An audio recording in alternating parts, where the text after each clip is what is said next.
Olá a todos, estamos aqui para mais uma emissão do nosso Pode Esclarecer, o podcast do Conselho Regional de Lisboa. Agradecemos a vossa preferência, de facto temos vindo a subir, quer no streaming, quer no Spotify, e de facto sem vós não seria possível realizar este programa, nem faria sentido, porque ele é realizado para todos os que assistem a este nosso podcast. Como sabem, aborda diversas temáticas, não é limitado à parte jurídica e hoje vamos ter aqui uma emissão dedicada mais uma vez a uma das temáticas que mais tem preocupado este Conselho Regional de Lisboa, que é a saúde mental e as questões inerentes a essa saúde mental, especialmente na ótica dos advogados, mas não exclusivamente. Obviamente que, sendo um Conselho Regional dos advogados, vamos falar de situações relacionadas com a nossa vida profissional, porque de facto pretendemos que este espaço seja um espaço em que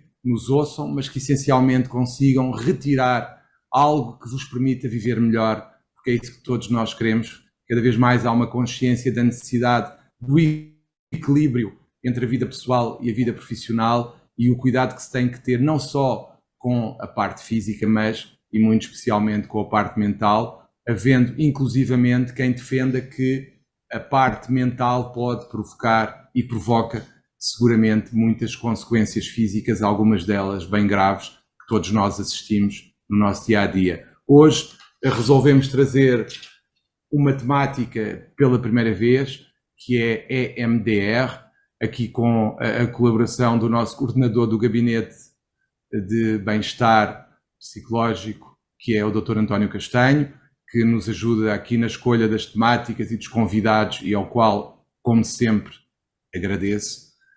E temos connosco a doutora Guida Manuel, que é presidente da Associação EMDR Portugal, à qual agradeço ter aceito o nosso convite para estar aqui hoje, para nos ajudar a viver melhor mentalmente falando, que é isso que nós pretendemos nesta nossa conversa. Como disse há pouco, vamos começar agora, acabaremos quando acharmos que é para terminar. Muito obrigado por ter vindo, e a primeira pergunta que eu lhe coloco é: o que é isto do EMDR? E como falámos há pouco, explicado para quem poucos conhecimentos terá como eu e para que toda a gente consiga perceber de facto o que é. Isto é uma psicoterapia? Como é que funciona? E o que é que a distinguirá das outras, de maneira a que as pessoas possam saber o que é e optar, caso entendam, por esse tipo de psicoterapia? Obrigada, Dr. João Massano, é com muito gosto que estou aqui. Queria também primeiro dar os parabéns até por esta iniciativa, terem criado um gabinete de promoção de bem-estar no vosso Conselho Regional. A saúde mental, como disse, ela é mesmo muito importante e está interligada com a saúde física, não é impossível dissociar, não é? Estão interligadas. Em relação ao MDR, que é o que nos traz aqui hoje especificamente, o MDR é uma abordagem psicoterapêutica, foi criada em... Posso-lhe só, Diga, sim. já agora, só pedir que nos diga o que é quer dizer mesmo EMDR? Sim, ok, claro que sim, claro que sim. O EMDR são as siglas de Eye Movement Desensitization and Reprocessing. Não é? Que, traduzido assim para português, será mais ou menos o reprocessamento e desensibilização através do movimento ocular. Não é? São umas siglas que acabaram por ficar. A criadora desta abordagem psicoterapêutica, até mais para o final, já não concordava assim tanto, mas a verdade é que se espalharam as siglas e ficou conhecido sempre como MDR, porque até mais para o final ela já dizia que deveria de ser chamada mais psicoterapia de reprocessamento, não é? ou de reprocessamento adaptativo, por aí, estava mais por aí, porque efetivamente vai muito mais além do que esta coisa do movimento ocular, não é? Acabou por se tornar aqui um pouco redutora. De qualquer dos modos, é assim que ficou, e o MDR hoje em dia é conhecido por todo o lado e no mundo da psicoterapia É uma psicoterapia que surgiu em 1987, que já tem aqui uma longa história em termos de estudos e fundamentação científica, porque é isso que também distingue as psicoterapias, não é? De outro tipo de abordagens, de ajuda, apoio que se possam encontrar também no mercado. E realmente as psicoterapias devem estar fundamentadas a nível de conhecimento teórico e científico e fundamentadas evidence-based, não é? Daquilo que, com estudos. E realmente o MDR surgiu numa altura em que havia ali desenvolvimento também de várias psicoterapias, segue aqui uma linha em que já havia aqui outras abordagens psicoterapêuticas que estavam em grande desenvolvimento, aquela que era mais conhecida e que ainda hoje é que se fala tradicionalmente, quando se fala destas coisas, de fazer terapia, vai-se logo buscar a psicanálise, não é? Pergunta-se muito até aos psicólogos em geral, onde é que tem o divã, não é? Vou-me deitar no divã. É a questão do divã, da pessoa deitada e do psicólogo muitas das vezes ali a tomar notas e... Lá, na parte de trás, não é? Tomar notas, não é? Ok, isto tudo também para dizer que há aqui, e falávamos nisso há pouco, uma série de crenças, não é? Associadas às questões da psicologia em geral e da psicoterapia também, não é? E aqui faço logo aqui também uma distinção, não é? Porque podemos encontrar, e a psicologia em geral, a psicologia clínica em particular, pode efetivamente ajudar naquilo que é o sofrimento psicológico, porque é disto que falamos aqui quando falamos de psicoterapia, não é? No alívio do sofrimento psicológico. E efetivamente os psicólogos ajudam, e muito, em desenvolvimento inclusive de estratégias de adaptação, desenvolvimento pessoal, podem ajudar muito. A psicoterapia é uma especialização, que não está só reservada aos psicólogos, também aos psiquiatras. Na nossa associação, a formação é reservada aos profissionais de saúde mental, psicólogos e psiquiatras. A grande maioria dos nossos terapeutas são psicólogos, não é? Nas outras psicoterapias, às vezes não funciona assim. Já podem ser outros profissionais a estudar e a desenvolver o seu conhecimento na psicoterapia. Diga. Mas diga-me o seguinte, então o que é que, desculpe uma expressão, o que é que diferencia o EMDR da psicoterapia de divã, por exemplo? Olha, tem algumas coisas em comum, os seus princípios básicos até vêm alguns da dinâmica, nomeadamente a questão do determinismo a nível da sintomatologia. O que é que isso quer dizer? Quer dizer que as nossas dificuldades atuais, as nossas perturbação, inclusive as perturbações mentais, estão enraizadas nas questões do passado. Não é? Ou seja, nós somos, ao fim e ao cabo, seres em desenvolvimento, mas que trazemos para trás toda uma história, inclusive com as nossas figuras de referência, figuras parentais, sim. E a grande distinção tem depois a ver o seu modelo teórico, que além disso, depois tem aqui, ou seja, as nossas dificuldades do presente estão enraizadas em memórias do passado que estão mal processadas. Tem aqui o seu modelo teórico, que é o modelo adaptativo de informação, não é? Em que, do processamento adaptativo de informação, em que o que ele teoriza é que todos nós temos ao fim e ao cabo, este sistema intrínseco de nos irmos adaptando, não é? De nos irmos adaptando às situações. E isto é distintivo, inclusive, de outras abordagens, nomeadamente a abordagem cognitivo-comportamental, que está muito mais baseada no presente, enquanto este modelo, ele processa o passado, o presente e também o futuro, não é? Em termos de distinção, sim. Tem aqui esta parte fundamental que tem a ver com os movimentos bilaterais, não só os movimentos oculares, mas também os movimentos bilaterais, que se percebeu que eles realmente vão estimular esse processamento adaptativo de informação, ajudando a que as pessoas reprocessem aqueles acontecimentos que não conseguiram ser processados, as memórias, não é? Não são os acontecimentos, é o impacto que tem em cada pessoa. Desculpa, Antónia, só fazer duas perguntas. A primeira, na prática, eu estou num sítio, como é que é na prática? E depois, tem só a ver com trauma, que eu li muito, e falava-se muito em trauma. O Gabor Maté fala também da questão do trauma e da importância do trauma e do stress pós-traumático, e eu tenho lido muitas coisas dele, porque gosto muito, de facto, dos livros dele, e há muito o trauma. Esta situação é a base sempre da EMDR ou não? Sim, o trauma mas o MDR concebe o trauma não naquele sentido clássico que muitas vezes as pessoas pensam, como os grandes traumas só. Não, Obviamente que, sim. claro, obviamente que as perdas, obviamente que as situações traumáticas que as pessoas passam afetam-nas, obviamente.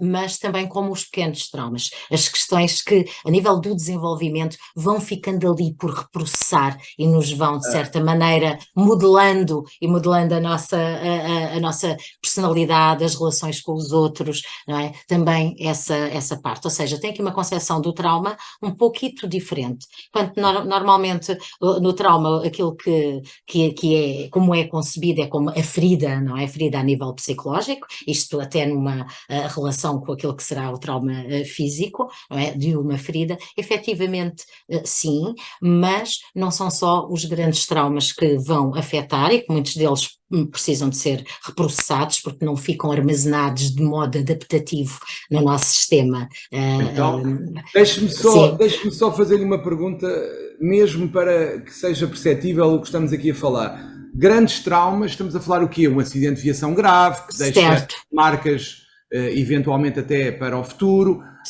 Estamos a falar, por exemplo, de uma violação, de um ataque com uma faca, sim, perdas de mortes, pessoas certo. muito queridas, muito próximas. Isto são os grandes traumas. Os Certo. pequenos traumas será o quê? Por exemplo, uma desilusão amorosa, certo, desilusão pequenas coisas. Sim, contextos do dia a dia que muitas vezes eu vou utilizar uma palavra para ver se já estou a perceber alguma coisa que vocês dizem, mas se calhar está mal utilizada, que nós somatizamos. Também, sim, de certa maneira também, a somatização também pode ser considerada, mas tem a ver com os acontecimentos de vida adversos, não é? Que muitas vezes nós adaptamos, deixamos passar, mas que eles vão ali deixando a sua marca.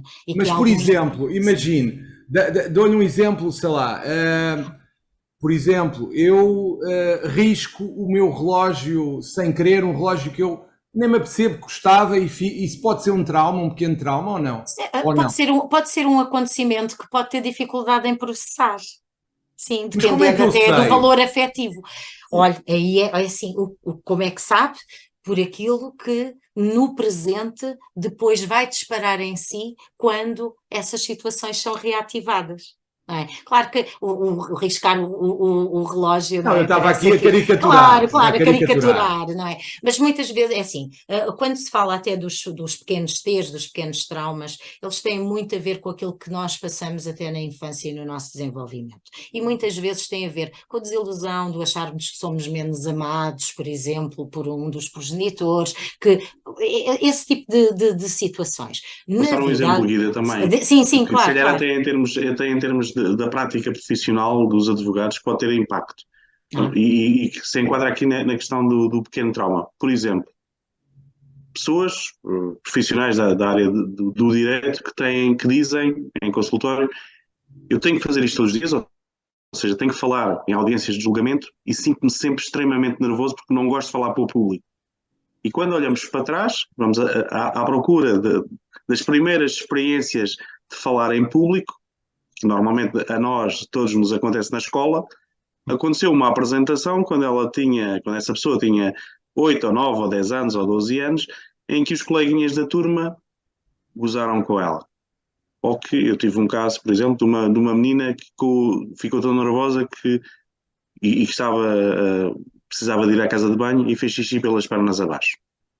Portanto, isto pode ser considerado um pequeno trauma para algumas pessoas, mas para aquela pessoa teve este impacto. Marcante. Claro. Portanto, sempre que ela vai apresentar em público, seja na faculdade, seja ainda antes no secundário, ou já na prática profissional, falar em público para ela ativa-lhe um conjunto de sintomas.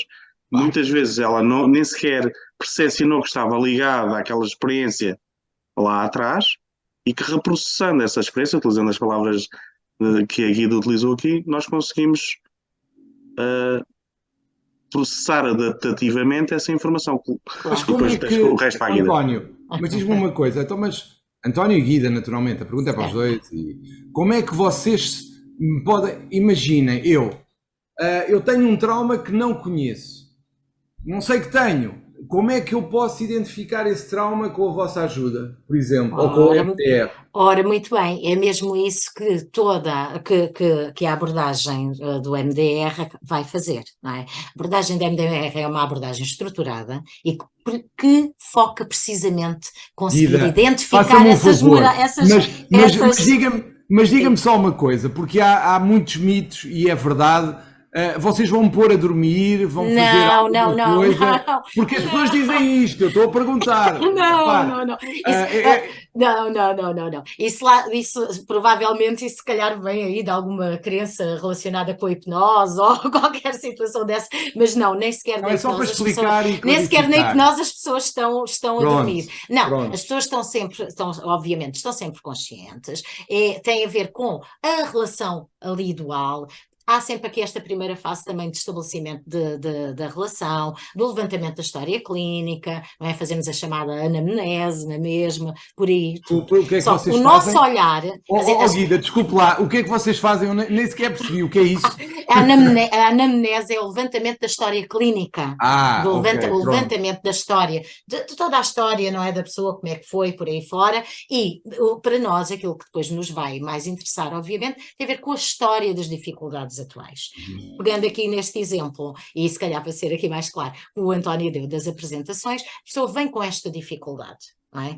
Que é nós sabemos que todas as profissões têm os seus stresses específicos, não é? Os seus stressores específicos, e efetivamente quem tem que estar presente a ser avaliado perante os outros, não é? E então a barra do tribunal, que é muito dura, é mesmo assim, que pode ser mesmo muito dura, e que a pessoa traz esta dificuldade, não é? A pessoa sente que fica excessivamente nervosa, excessivamente ativada, excessivamente alterada, com algo que deveria de ser já rotina e que ela devia de lidar de uma maneira mais leve. E tendo este exemplo.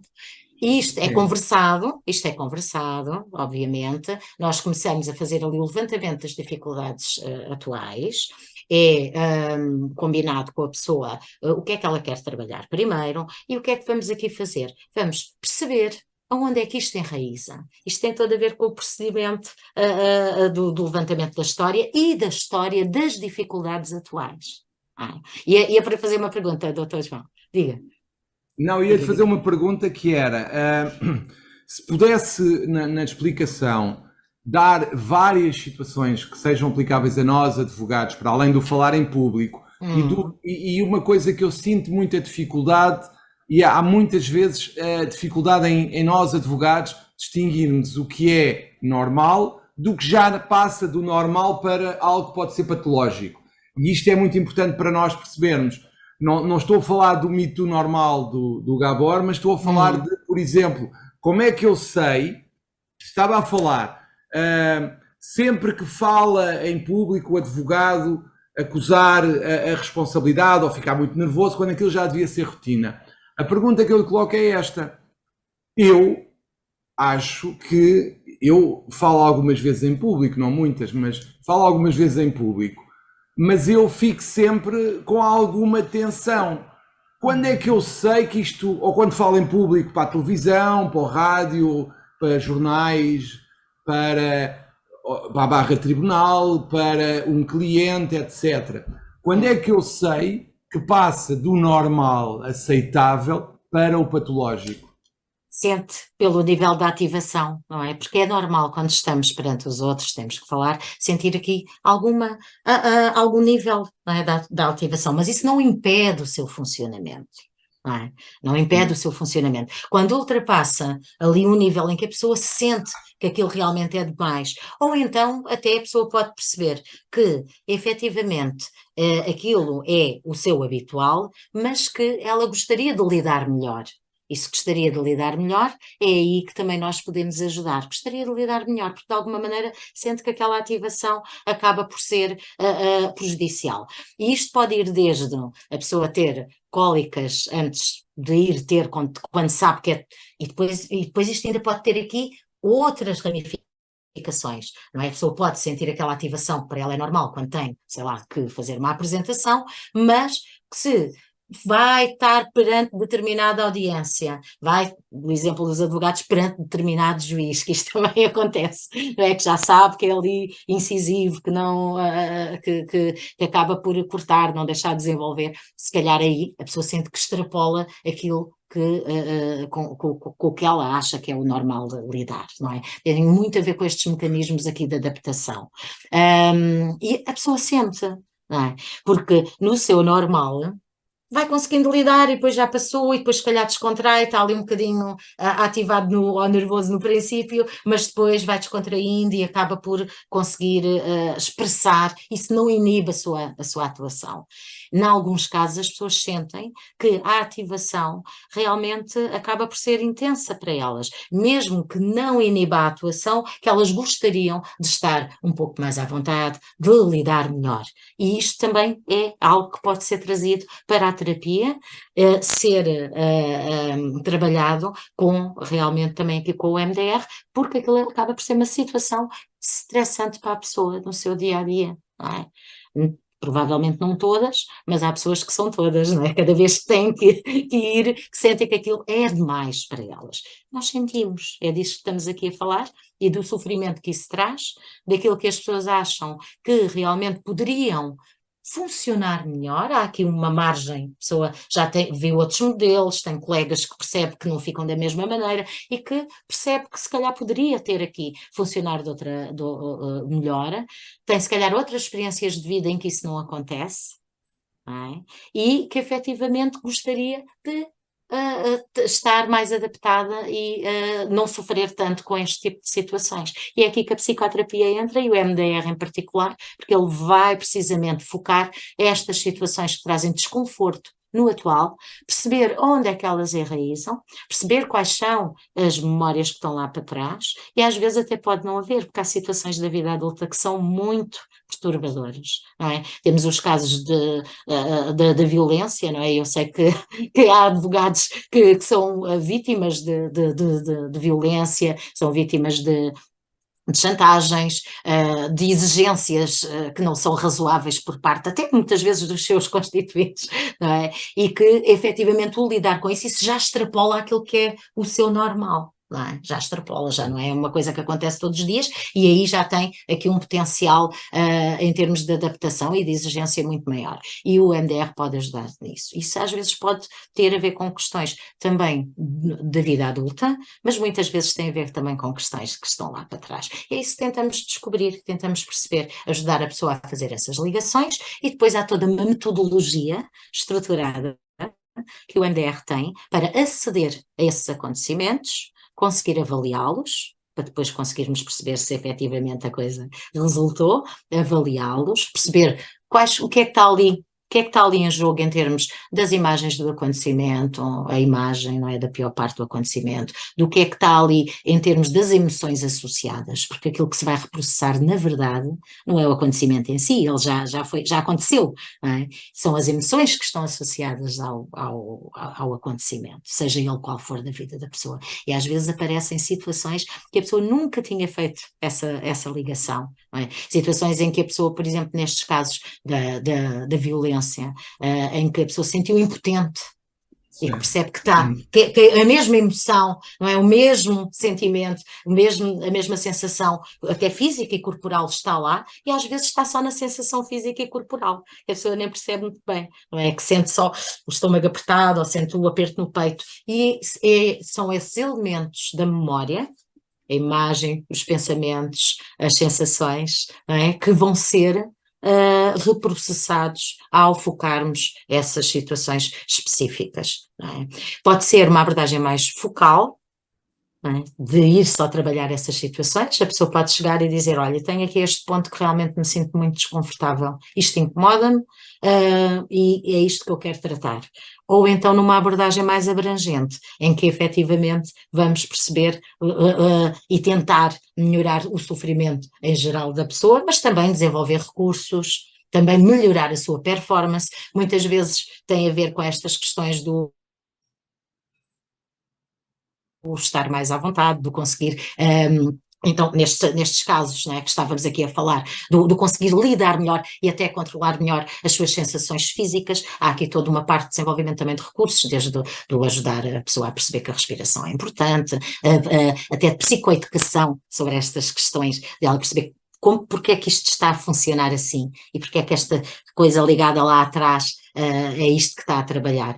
O MDR-V, os sintomas atuais e as dificuldades atuais, não como o problema é o que está por trás, que não foi processado de maneira adaptativa na vida da pessoa, porque quando isso acontece, a vida vai correndo e a pessoa não lhe está a disparar, não lhe está sempre a disparar. Ainda há pouco tempo, e nestas questões mais assim, até de tribunal, tinha um cliente que me dizia, é aquele juiz, porque quando ele começa a falar, automaticamente parece que estou a ouvir o meu pai. Ou seja, tem a ver com esta abordagem do perceber as dificuldades atuais, perceber onde elas enraizam, o que é que está ali por trás e efetivamente processar. Posso só dizer aí uma coisa, Guida? E então aqui vai-se trabalhar a relação deste homem ou desta pessoa com o pai. Claro. Porque o problema não é o juiz, o problema é o pai. Tinha determinadas atitudes ou comportamentos, ou dirigir determinadas palavras, ou a postura corporal, que tem uma ligação que faz, na relação que se estabelece com este juiz, tem este tipo de reação. Se inibe mais, fica mais contido. É como se estivesse a falar com o pai, embora possa ter a percepção que isto está a acontecer. Portanto, é só para clarificar aqui esta relação com o que é que se vai trabalhar. É o juiz, pode-se trabalhar depois o juiz a seguir, mas primeiro vamos trabalhar a relação com o pai e depois trabalha-se o juiz, não é? Sim?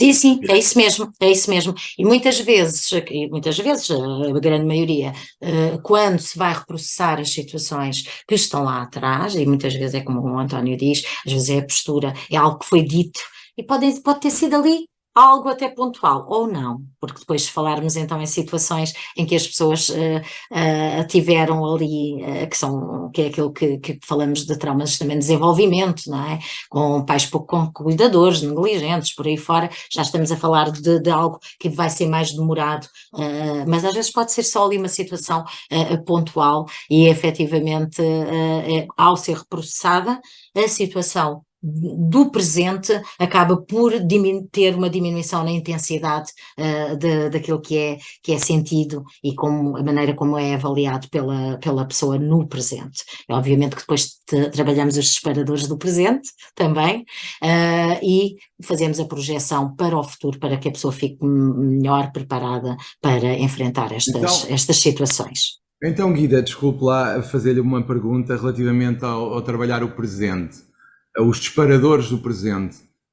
Se eu bem percebi, o trabalhar os disparadores do presente é identificar logo uma situação que potencialmente provoca esse tipo de reações e dar estratégias para ultrapassar de forma adaptativa. É isto? Certo. A questão aqui que eu coloco então é, primeiro, como é que eu identifico. Há situações óbvias, a morte de um pai, a morte de uma mãe, eu aí sei que vou ter uma situação muito dura para gerir e, de facto, eu identifico que pode vir aqui alguma coisa e o indicado será tentar logo perceber como é que eu faço esta adaptação para que não tenha mais à frente uma situação que me prejudique em termos mentais. Esta é a primeira situação. A outra é se há sinais de traumas passados que eu posso identificar, mas que deva estar atento para que, olha, isto é uma situação que se calhar tem que resolver, por exemplo, em MDR. Uhum. E isto era algo que eu gostava de, primeiro, estratégias para nos defendermos de situações óbvias de problemas mentais futuros, basicamente, e outras situações em que haja sintomas que possa identificar como traumas passados. Nomeadamente Uma, aqui no mundo do direito também, já agora. né? Assim, as situações que nós consideramos aqui traumáticas e a maneira como elas disparam em nós é diferente de todas as outras situações de vida e que não consistiram em trauma, não é? Porquê? Porque temos tendência, primeiro, a evitá-las através dos pensamentos, ações, evitar tudo o que nos possa lembrar daquela situação, não é? Por outro lado, elas surgem-nos sem nós querermos, vêm as imagens, vêm os cheiros, vêm os sons, vem tudo o que tem a ver com os chamados flashbacks, claro, os flashbacks da situação, elas surgem sem nós queremos. Mas sempre que há um flashback eu devo tomar atenção a isso? É assim, sim, deve tomar atenção para perceber o que é que se está ali a passar, que ligação é que isto tem aqui ao presente, que ligação é que isto tem aqui ao presente, não é? Isto para quem tem trauma é muito evidente, não é? E lembro-me sempre lembro-me, ainda há pouco tempo, no verão estava com uma colega e estavam os pais dela e de repente, nas festas populares, e de repente começaram os foguetes a rebentar e o pai dela foi-se embora, não é? Ele tem uma história de trauma de guerra, com o rebentamento lá de bombas e por aí fora. E efetivamente ele não estava à espera e ficou muito ativado, muito aflito. Não é? Mas isto surge-lhe com o bater de uma porta, com alguém que entra de repente, não é? Com às vezes o ouvir falar mais alto. Ele ativa tudo isto, estas situações são disparadores, e um disparador é aquilo que deveria de ser mais ou menos neutro, por exemplo, um telefone a tocar, ele também, se o telefone toca, ainda tem daqueles antigos, toca, fica, o que é que está aqui a passar, este disparador está ligado aqui a outra questão que tem a ver com quando lhe deram uma notícia de que realmente um colega tinha falecido. É? Ou seja, há aqui uma série que são coisas que deveriam ser neutras, um telefone a tocar é só um telefone a tocar, não é? Um fogo de artifício para muita gente até é agradável, ou seja, isto tem a ver com a pessoa e tem a ver com a sua história, com aquilo que passou e com o trauma que ela realmente tem. Isto são, se calhar com exemplos é mais fácil. Ias dizer alguma coisa, António? Não, quero dizer qualquer coisa, mas quero primeiro deixar concluir o teu raciocínio. Ok, e esta, obviamente que a pessoa pode não ter a noção consciente de que tem um trauma, mas sabe, obviamente, que estas situações que são disparadores e que são intensos e que a deixam perturbada e que a vão remeter para aquelas situações do passado, que trazem ali um grande prejuízo naquilo que é a sua qualidade de vida, no conseguir estar com os outros nas relações. E estes realmente, isto é o que são, não é? Como nós percebemos temos um trauma, é no presente, o passado estar no presente e surgir por coisas que não têm aparentemente nada a ver, surgir e ser reativado, como se estivéssemos lá outra vez. Como se estivéssemos lá outra vez, a viver esta situação. E a pessoa naquele momento não está em perigo, não há nada, não há ali bombas a arrebentar, não há nada, mas pelo som, pelo cheiro. É? Lembra-me agora por causa do cheiro de uma cliente que teve um acidente de automóvel e com as questões, quando sentia as travagens, mesmo na estrada, e havia alguém que fazia uma travagem, vinha o cheiro do pneu, não é? O cheiro do borracha pneu. Queimada. Aflitíssima, como se estivesse a ter o acidente novamente, e não está só na rua. É como se fosse transportada lá para trás, é como se fosse sugada, as pessoas passam, é como se perdessem o contacto com a realidade atual, certo, e é isto que define, claro. Perdem o contacto com aquilo que está a acontecer, aquilo que nós chamamos muitas vezes dissociação, certo. Deixam de estar presentes naquele, e voltam a viver em termos sintomatológicos, não é? Emocionais e sintomas físicos, aquilo que viveram naquela altura. Como estivessem na altura. Deixa-me só dizer, Guida, se não te importas, relativamente aqui também à AMDR, acho que era importante esclarecer aqui o que distingue o que muitas vezes o EMDR é caracterizado são os movimentos bilaterais. Certo. Não existem mais nenhuma outra psicoterapia, ok? E já agora pedi à Guida que falasse sobre esta aqui, porque temos falado aqui, a Guida tem falado muito desta questão do reprocessamento adaptativo e de que forma é que esta mecânica, este ato mecânico de estimulação bilateral, porque é que ele existe e qual é o efeito que tem neste processo.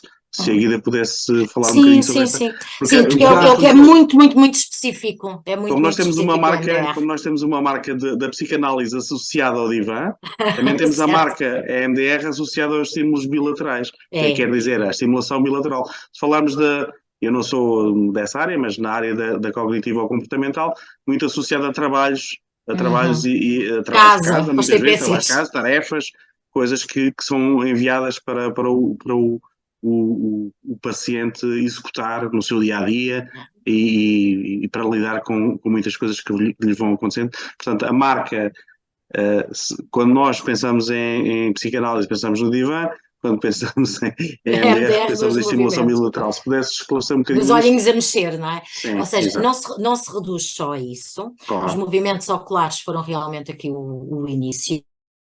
E a Francine Shapiro, que foi a criadora, que descobriu o MDR, realmente foi com o movimento ocular logo de início que ela percebeu que tinha esse efeito de reduzir a perturbação dos pensamentos perturbadores. Aliás, a Francine Shapiro vinha da parte cognitiva comportamental, era investigadora de Palo Alto, estava ali muito embrenhada nestas questões psicóloga, não é? Psicóloga clínica. Sim, como é que ela descobriu? Sim, como é que ela descobriu e o que é isso do movimento ocular, basicamente, então? Sim, o movimento ocular, ele já acontece naturalmente quando estamos a dormir no rapid eye movement, não é? Quando estamos a dormir, os nossos olhos mexem. Quando estamos mesmo numa conversa e quando vamos buscar situações mais perturbadoras, os nossos olhos não param quietos, também vão buscar e fixam-se em determinados sítios. Mas a Francine descobriu isto de uma maneira muito natural, numa altura da vida dela em que ela estava a passar ali por uma situação muito complicada a nível de saúde, e resolveu ia com esses pensamentos, não é, perturbadores, e passear e começou a olhar para as árvores de um lado e do outro da estrada e percebeu que os seus olhos começavam a movimentar até mais rápido do que era só olhar para as árvores e começou a perceber conforme ia andando e isso ia acontecendo, ela deixou acontecer ao perceber. Deixou acontecer e ao perceber isso, percebeu que passado algum tempo os pensamentos já não estavam tão perturbadores. Achou aquilo, notou isso apenas, observou isso em si e o que ela depois foi fazer foi experimentar isso com outras pessoas. Falou com os colegas na altura e tentou experimentar isso com outras pessoas. Logo de início, inclusive até experimentou fazendo um estudo com os movimentos e sem os movimentos para perceber realmente se aquilo tinha algum efeito. E isto foi tão estranho para ela que realmente a necessidade de fazer estudos logo desde o início foi algo que deixou muito claro que era preciso estudar isto e perceber. Mais tarde foram introduzidos outros tipos de movimento, mas efetivamente o movimento ocular é aquele que está como mais eficaz e comprovado pelos estudos na sua utilização. Mas pode ser tátil também, não é? Através do movimento. O de borboleta, que é o mais conhecido, não é? Mas também assim, o abraço, King Kong, também das pernas, podemos nós fazer ao cliente, e pode também ser auditivo através da música bilateral, há vários tipos de estimulação bilateral. Mas ela realmente teve este início aqui com o movimento ocular, o movimento rápido para o reprocessamento e depois outros movimentos, porque uma abordagem psicoterapêutica efetivamente tem aqui muitas componentes e o MDR tem o seu setting específico, tal e qual como o setting da psicanálise é o divã, não é?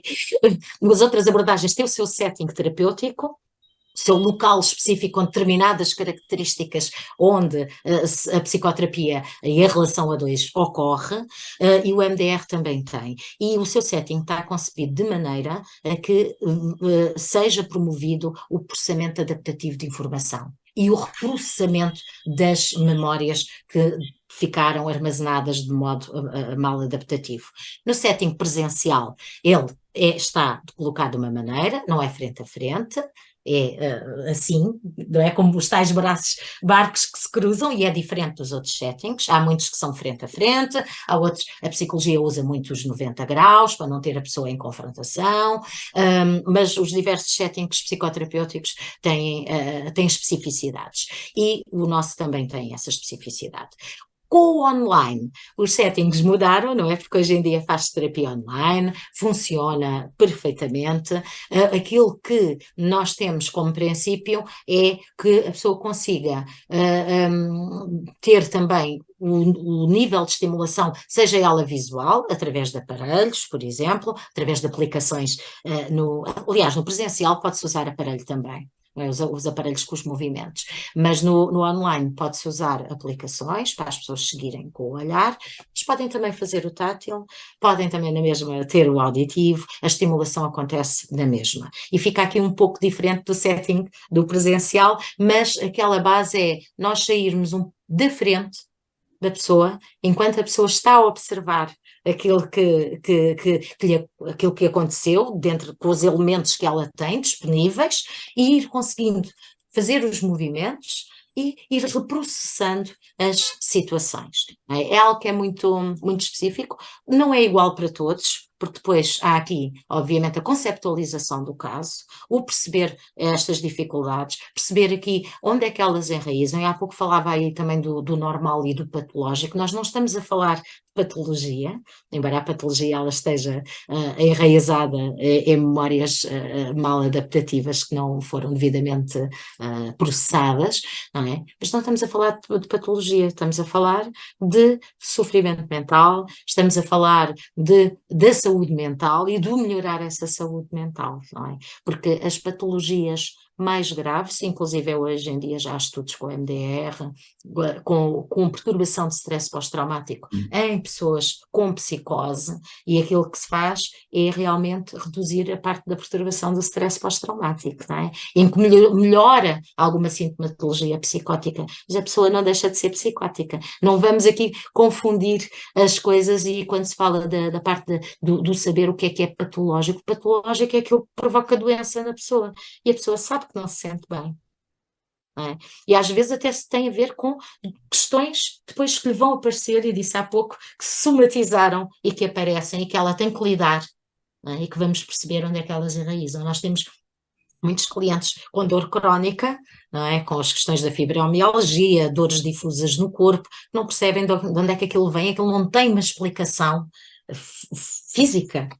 Não tem uma explicação física, e muitas vezes vêm e procuram-nos também para conseguir lidar até melhor com as dificuldades do dia a dia, e quando nós começamos a trabalhar percebemos o que é que lá está para trás, e que realmente depois vai criar aqui algum alívio, mas em muitas situações que depois são somatizadas, o dano físico já lá está e é difícil. Isto para pegar um pouco naquilo que estava a falar do normal e do patológico, e como é que eu sei o que é normal. Nós sabemos quando nos sentimos mal e quando não sentimos. E sabemos, sim.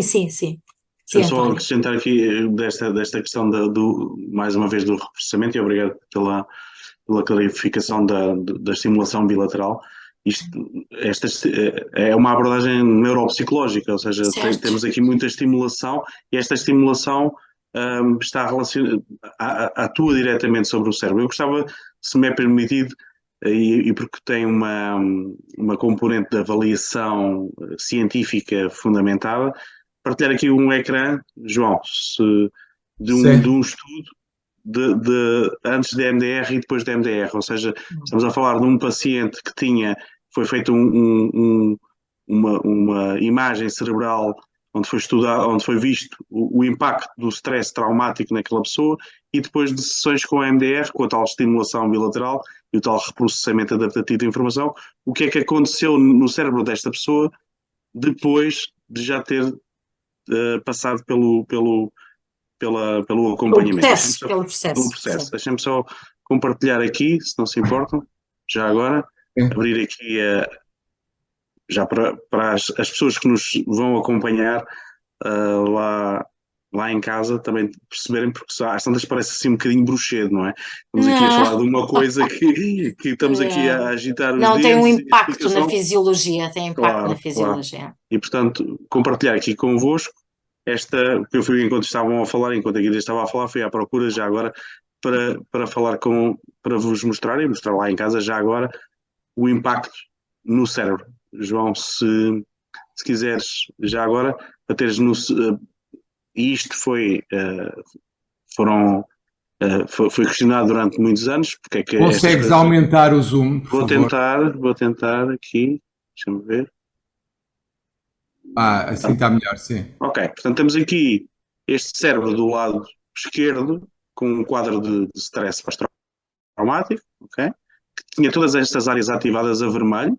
Estas áreas ativadas a vermelho são áreas que estão permanentemente, vamos utilizar uma linguagem simples, permanentemente ligadas. Ou seja, uma pessoa que tem um quadro de stress pós-traumático, o cérebro, esta área não desliga. Depois de várias sessões, depois de 4 sessões, a mesma mulher diz aqui, este é um estudo de Daniel Amen, que é uma pessoa muito conceituada nestas áreas da neurociência. Depois de 4 sessões com a EMDR, todas as áreas do cérebro que estavam ativadas por experiência de stress pós-traumático voltaram à normalidade. Okay? Portanto, é importante que as pessoas também percebam que quando falamos de evidência científica, que isto tem esta dimensão, não basta explicarmos às pessoas, às vezes é preciso demonstrar cientificamente que isto tem este impacto. O que é que tem, e o que é que está também muito relacionado com isto? A estimulação bilateral que ativa ou reprocessa estas experiências no cérebro. Portanto, deixa-me só voltar aqui então a fechar. Okay? Pronto, era só para mostrar isto, porque é importante às vezes as pessoas também perceberem que a psicologia, seja o MDR ou seja outra qualquer, tem impacto na morfologia e no cérebro, não é? A epigenética também, exatamente, não é? Exatamente, portanto não é uma coisa que... Eu ia só então pedir à Guida para nos explicar também, continuando a sua exposição, sobre como é que isto pode ser tudo integrado no apoio emocional aos advogados. Que benefícios é que nós, advogados, podemos tirar do EMDR até para gerir o presente e o futuro próximo que nós conhecemos? Como é que nós podemos beneficiar, ao fim e ao cabo, de todo este conhecimento? Ok. Além de terem disponível, não é? esta terapia para vocês, que é o fundamental também terem esse recurso, é? Obviamente quando a pessoa procura um terapeuta para tentar resolver algumas questões que tem como dificuldades no seu presente, que normalmente é isto que as pessoas trazem à terapia, não é? São as dificuldades do presente. Ninguém vem, por acaso já me aconteceu, mas muito raro as pessoas vêm a dizer que querem tratar aquele trauma de quando eram pequenitos, ou muitas vezes vêm com situações de acidentes, obviamente. E normalmente os advogados o que é que lhe perguntam, por exemplo?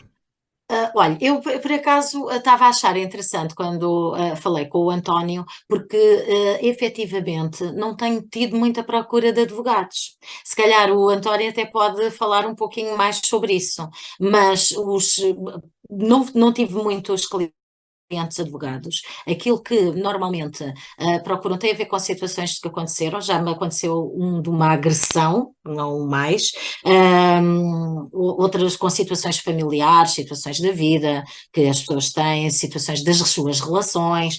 Isso, sim, a nível dos traumas ligados ao trabalho, não me tem aparecido.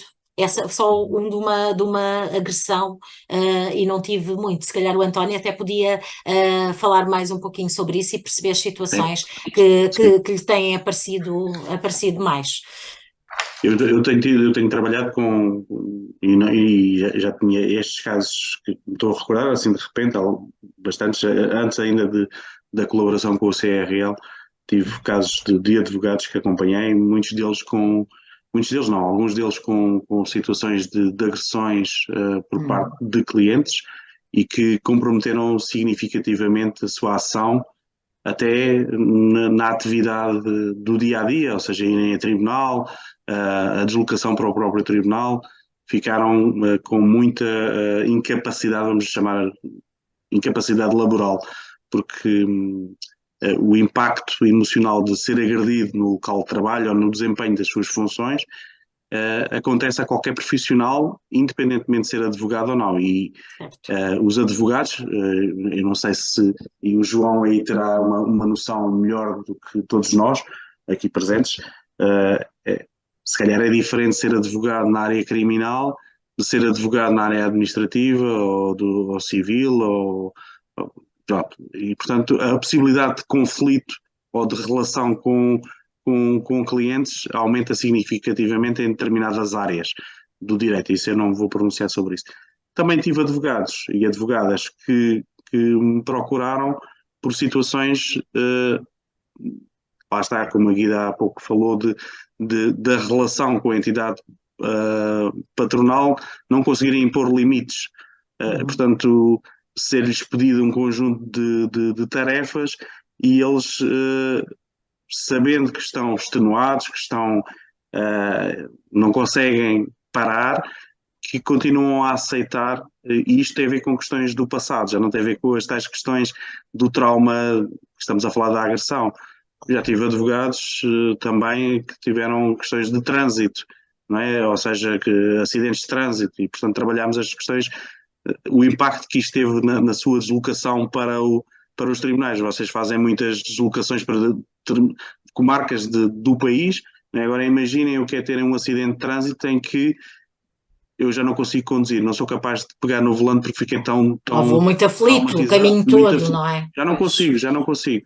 E portanto, por exemplo, deixa-me dizer, João e a Guida sabe isso, que em 5 ou 6 sessões, se não houver um quadro complicado para trás, nós conseguimos acelerar o processo de cura, por exemplo, de um acidente de trânsito, uma coisa que comprometeu a deslocação desta pessoa para várias comarcas do país. Portanto, é multidimensional. Aquilo que se aplica aos advogados aplica-se aos cidadãos em geral, às pessoas em geral. Os advogados são pessoas e, portanto, têm a sua história para trás, não é? Que condiciona a sua atividade, ou pode condicionar a sua atividade profissional. Existem as questões do dia-a-dia e volto aqui a falar das questões da conflitualidade, que pode ser bastante intensa em determinados contextos da área da advocacia. Não lembrar da família, não é? Do tribunal de família. Familiares, não é? Às vezes, vamos imaginar, e nós temos estas questões na área da psicologia. Se fomos abusados, vamos a falar de uma questão traumática muito, muito complexa, se fomos abusados sexualmente, não devemos trabalhar com pessoas enquanto psicólogos, com pessoas que foram abusadas sexualmente, se não tivermos trabalhado isto em nós. Se nós vai disparar. Mas isso é engraçado. Desculpem lá já agora, desculpem interromper, mas isso é engraçado porque tem muito a ver com até uma questão que está muito na ordem do dia em termos políticos, que é a separação do eu profissional do eu pessoal. Ou seja, uma das críticas, ou uma das coisas que eu costumo afirmar nas minhas conferências, nos meus discursos de vez em quando, é coisas do tipo, porque os clientes muitas vezes perguntam-nos coisas como, mas ele é juiz. Sim, mas ele é juiz, mas é mulher, é homem, é marido, é namorado, é namorada, é o que for. Portanto, por mais que se queira, é óbvio que os magistrados dizem muitas vezes nós somos objetivos, e eu acredito que eles até tentem ser. Agora, é muito difícil, na minha opinião, pela minha experiência pessoal, pegar em processos em que eu tenha passado por situações similares e conseguir ser objetivo como se eu não tivesse passado por situações similares. Há logo ali uma identificação, não é? Há logo, claro que sim. É óbvio que sim. Claro que sim. Agora, o que eu pergunto à Guida e ao António é, então imaginemos que eu sou uma pessoa que quer fazer um grande esforço, por exemplo, imaginemos que alguém vítima de violação quer ultrapassar o trauma e quer defender vítimas e quer assistir a esses processos. Alguém que, por exemplo, tem uma relação falhada e que depois se quer vingar em tudo. Imaginemos, se for homem, quer se vingar das mulheres, se for mulher, quer se vingar dos homens. Como é que se trabalha estas situações para que, de facto, isto não passe para a vida profissional? E primeiro que tudo é reconhecer isto, é fazer esse reconhecimento, não é? Ter a capacidade de perceber que eu dou o meu cunho de experiência nestes processos e não devo dar, não é? Eu reconheço que tenho este problema. Esse é o primeiro passo. Teve essa influência, não é? O primeiro reconhecer que realmente quer isso e que quer mudar isso, não é? E perceber isso. E, obviamente, tal e qual como o António disse, o que é que o MDR aqui oferece? Oferece uma maneira focal de conseguir ir às situações de uma maneira muito específica, que obviamente tem a ver com todo o processo, com o protocolo, não é? Que é estruturado, como eu disse, com uma maneira muito específica, de modo a resolver isso o mais rapidamente possível. Isto porquê? Porque então, no caso dos profissionais, eles todos os dias vão deparar com aquelas situações. Quem tem que conduzir todos os dias tem que ir conduzir. Exatamente. Não é? Tem que voltar à normalidade o mais rápido possível. Aliás, essa foi uma das questões, até por imposição profissional, que me interessei pelo MDR, não é? Porque aqui no início acabei por não dizer, porque estou aqui noutra condição, já trabalho no Gabinete de Psicologia e Seleção da Polícia Judiciária. E, efetivamente, nesta parte da pesquisa, de perceber o que é que melhor funcionava para que se conseguisse ter uma intervenção nos profissionais para que eles mais rapidamente conseguissem voltar ao trabalho. Porque em contexto profissional é difícil a pessoa estar ali em sessões e sessões e as questões não mudarem e isso estar a ter um impacto diário. E alguns com impedimento de poderem atuar em pleno, não é? Com prejuízo da sua capacidade até de discernimento. E, efetivamente, foi a partir daí que vim parar aqui também ao MDR e perceber o que isto era e Sim, e a questão de realmente se conseguir de uma maneira eficaz, com maior rapidez, não é? Que se consiga que a pessoa tenha, ao fim e ao cabo, aqui uma melhor adaptação, no sentido de melhorar aqui a sua qualidade de vida e de resolução daquilo que lhe traz o sofrimento psicológico. E foi isto que é isso que o MDR tem para oferecer. As outras terapias também oferecem alívio do sofrimento psicológico, obviamente. O MDR tem esta questão do reprocessamento focado das situações que estão a prejudicar a pessoa no presente, não é? E serem trabalhadas para que a pessoa tenha uma melhor vida, que é mesmo assim. Não sei se respondemos às suas questões. Isto assim em conversa, as coisas cruzam-se. Mas o MDR também é uma psicoterapia breve, não é? Em regra é uma psicoterapia breve, isso é importante. Uma psicoterapia. O que é breve para você? É literal, não é? É que não é uma. O vosso literal não é o meu. Eu sei que não, João, mas eu estou a dizer, é breve, neste caso é literal porque, em regra, a intervenção é mais restrita no tempo do que. Nós ouvimos falar aqui do Woody Allen, que anda há não sei quantos anos na psicanálise, não é? É uma intervenção longa, não é? De qualquer dos modos, e o Dr. João Massano pergunta bem o que é breve, porque o ser breve é muito relativo. Porque nós temos que entender que se entendermos as questões traumáticas com o que está para trás, se nós estivermos presentes com trauma de desenvolvimento, traumas reiterados, intensos, na infância, estamos a falar das questões do abuso sexual, as questões da exposição à violência doméstica, não é? Se estamos a falar disto, esta pessoa vai ser sempre mais demorado do que a pessoa adulta, estruturada, que foi integrando os seus lutos, os seus acontecimentos adversos de vida, porque o ser humano tem uma grande adaptação e consegue fazer isso. E a pessoa é estruturada e tem um acidente automóvel. Ou tem a morte do ente querido já numa vida adulta, não é? Em que efetivamente está com dificuldades de conseguir ultrapassar a questão e lhe está a parecer que aquilo não está a ser um luto normal, porque o luto implica muito sofrimento. Não é?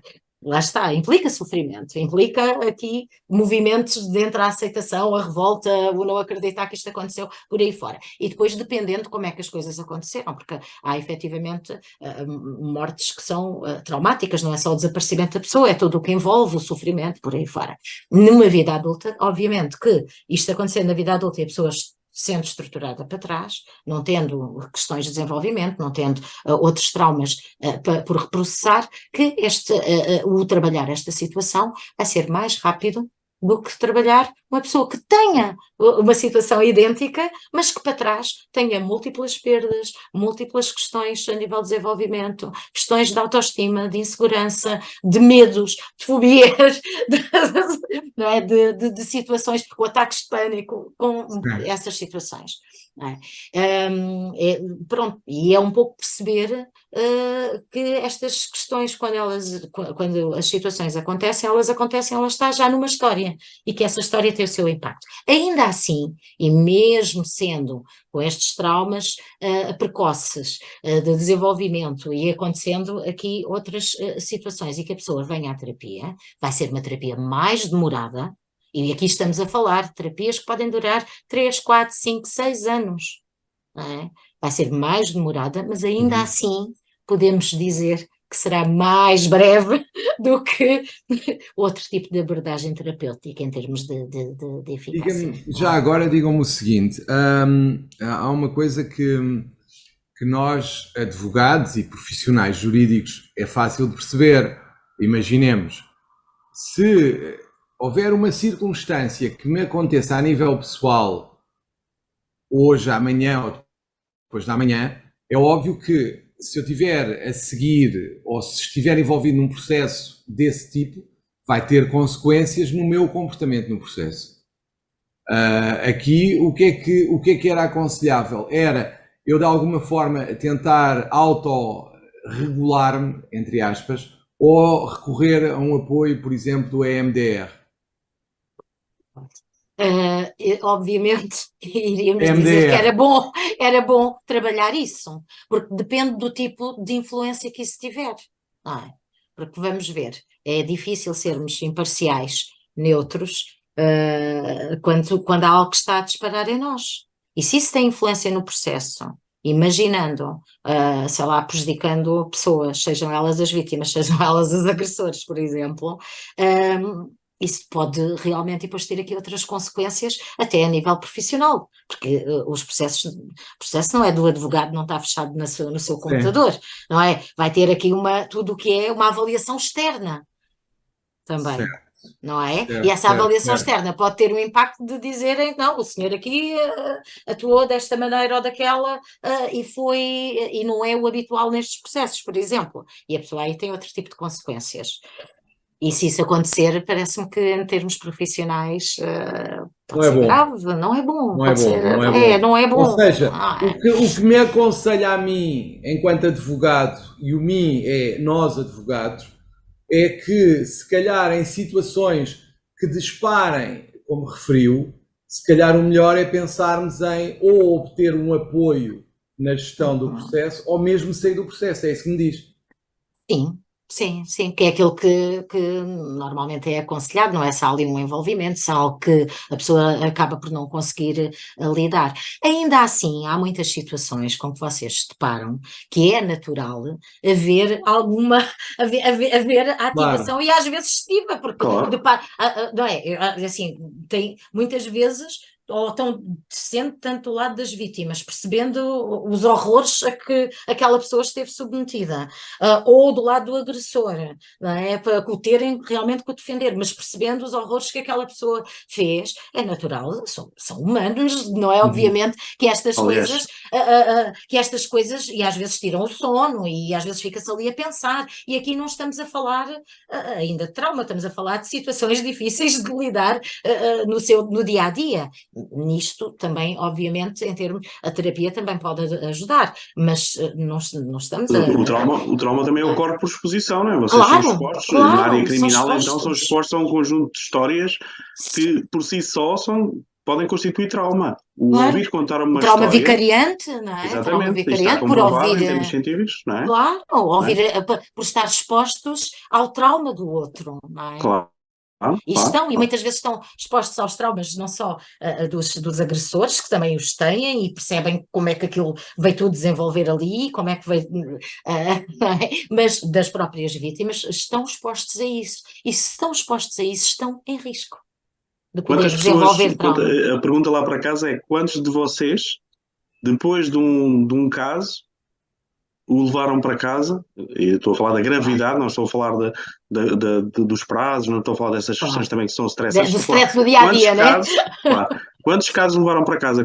Quantas histórias ficaram nos vossos... vos impediram de adormecer, como adormeciam normalmente, e se calhar quantos pesadelos tiveram a seguir a ouvir essa história? Quantos dias aquele caso contado por um cliente permaneceu na vossa memória?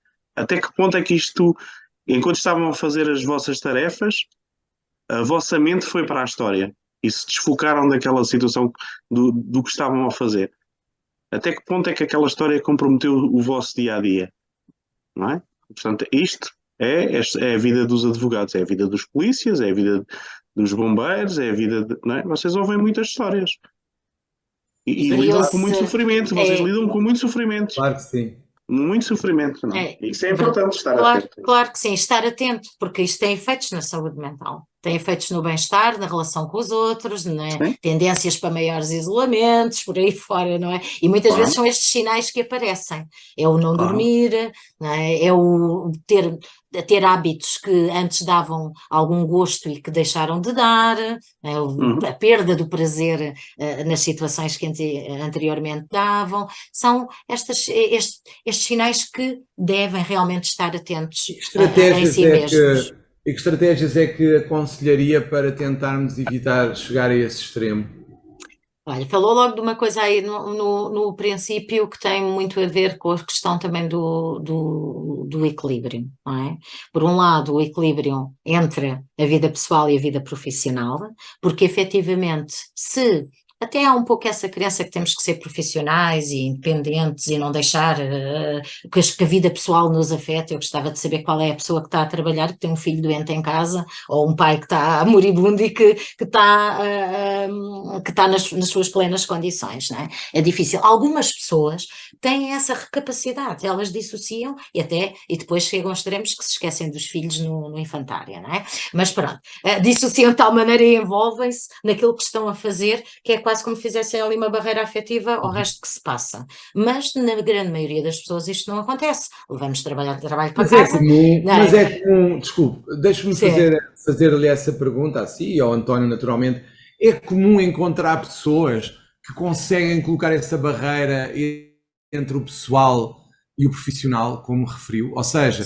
São raras, mas de vez em quando aparecem assim pessoas que conseguem ter ali... Sim. Sim, mas a grande maioria não é assim. A grande maioria das pessoas realmente não são assim, porque nós somos seres únicos, não é? Com as nossas emoções... Ia a dizer mais coisas sobre as nossas defesas, desculpe. Sim, não, ia a falar da questão da proteção, que... muitas vezes a questão da proteção começa com as coisas básicas, não é? Com um sono que seja reparador, e depois vamos ver quantos o conseguem, mas pronto, um sono reparador, uma alimentação que seja equilibrada, não é?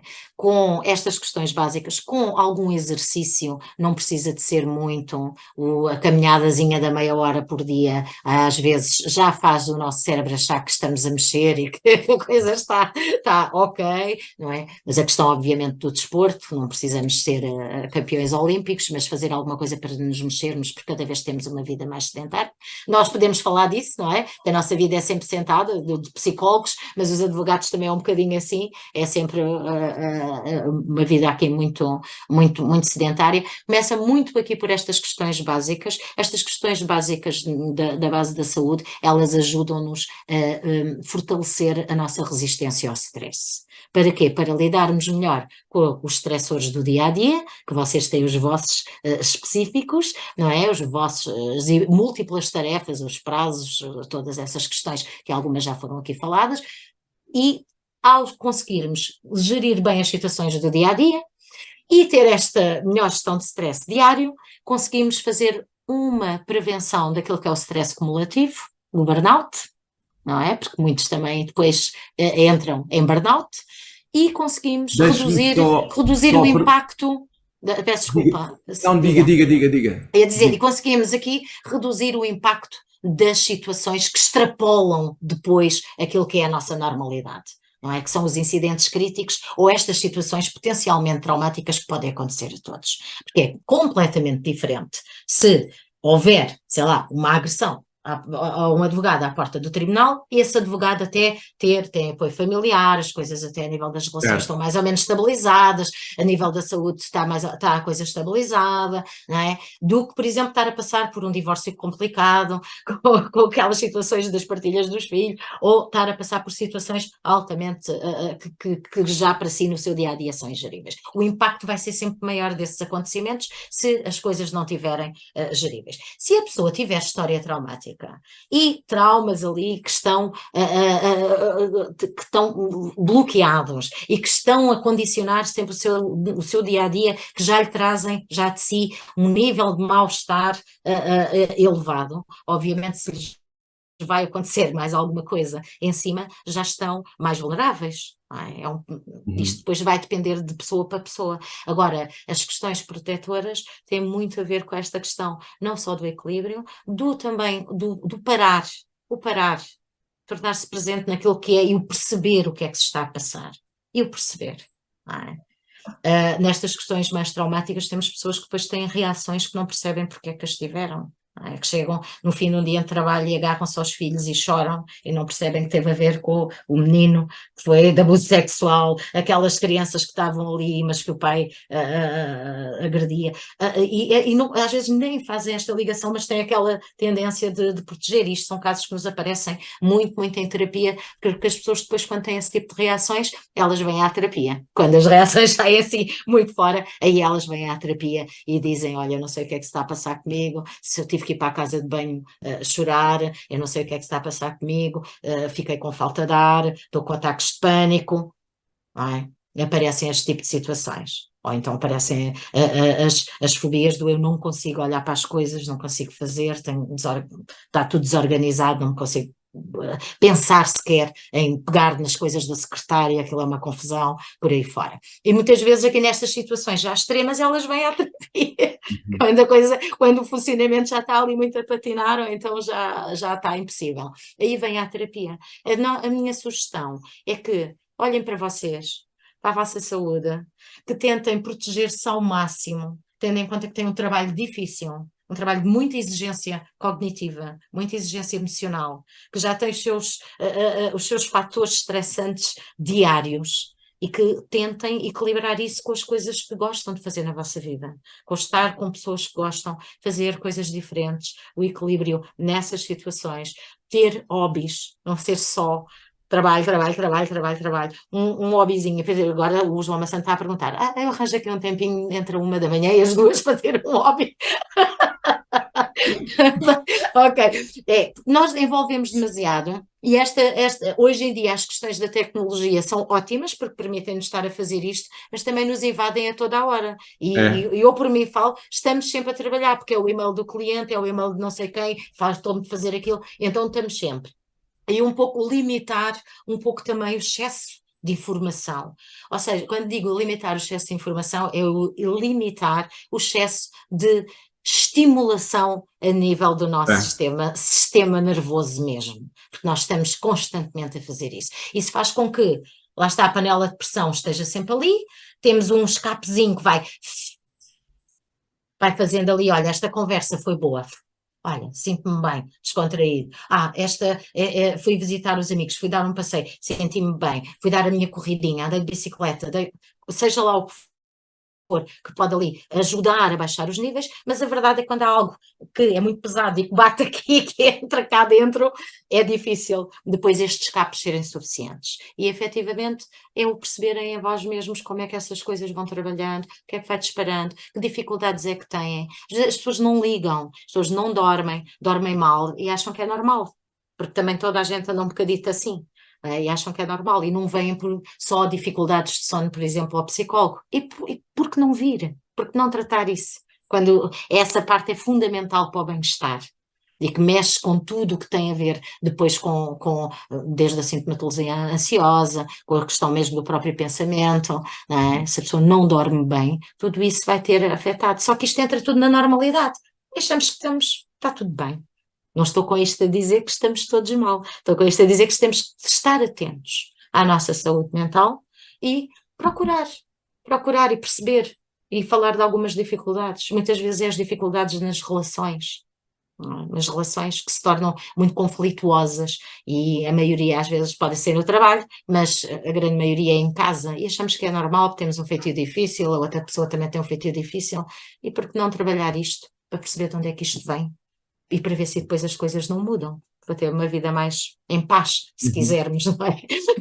Se quisermos. Ou seja, é isto. Não sei se respondi à sua questão. Não, a conclusão que eu retirei do que disse agora é que, no fundo, nós devemos tentar tirar a pressão o mais frequentemente possível para não ter o tal stress acumulado que tem consequências gravíssimas, ou seja, se conseguimos todos os dias, por exemplo, fazer algo que nos dê verdadeiramente prazer, ler, correr, ouvir música, estar com amigos, etc, Claro, é o que for, mas que de forma a que impeça uma acumulação do stress sem escapes, basicamente.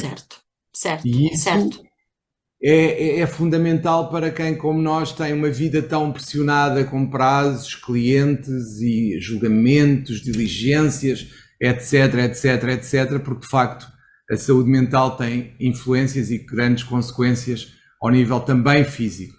Também e não físico. Não são imunes. São imunes. Os advogados têm uma tendência para achar que são uma espécie de super-homens aqui nesta terra. E que aguentam tudo até à quinta casa, mas de facto somos humanos como os outros e infelizmente somos humanos, devemos ter aqui uma resistência superior em face de tudo o que temos que suportar, obviamente, mas penso que foi muito importante esta conversa, Guida e António.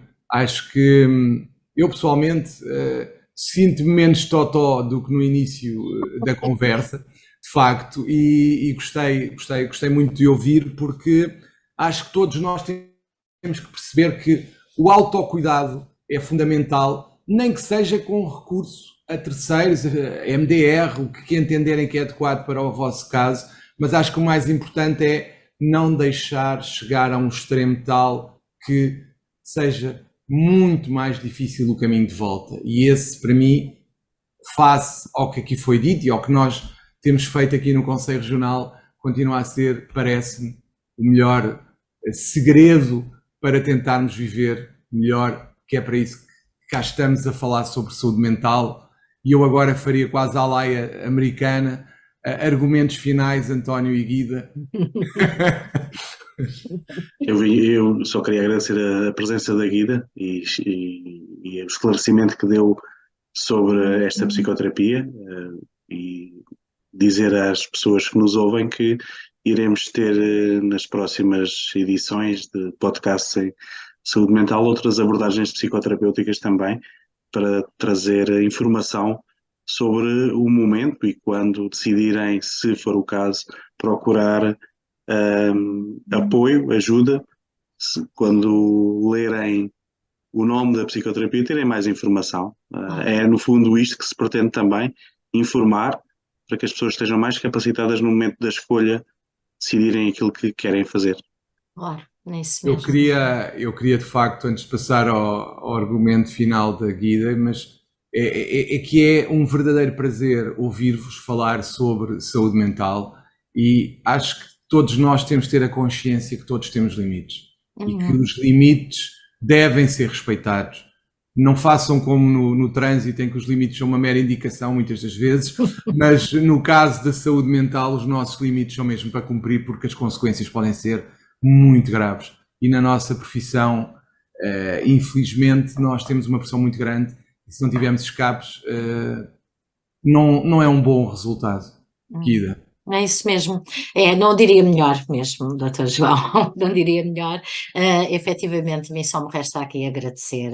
Quem quiser também saber mais sobre o MDR tem a nossa página da internet, tem várias páginas a nível, tem a página da MDR Europa, tem a página a nível, páginas a nível internacional, que podem procurar, tentar perceber um pouco melhor.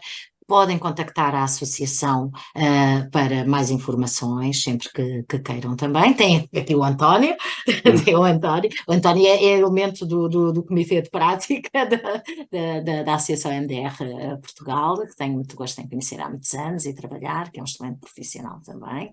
E a mensagem é muito aquela que o Dr. João Massano estava a dizer, é o não se deixarem ficar, às vezes coisas pequenas transformam-se em grandes e muitas coisas pequenas fazem realmente algo que às vezes é difícil de lidar, que essa é a grande questão, às vezes não temos nada, temos esta coisinha, esta aqui, mais esta aqui, e depois aquilo é o chamado molho de brócolis, não é? Em bom português, em bom português é o chamado molho de brócolis, e não se deixarem ficar, porque efetivamente a nossa saúde mental, aliás não há saúde sem saúde mental, não é? Que é mesmo assim, e a nossa saúde é mesmo o principal, porque se não tivermos saúde, depois não há trabalho, não há família, não há gosto em estar por cá, e efetivamente isso é o fundamental, melhorar a qualidade de vida, promover o bem-estar e a saúde a nível geral.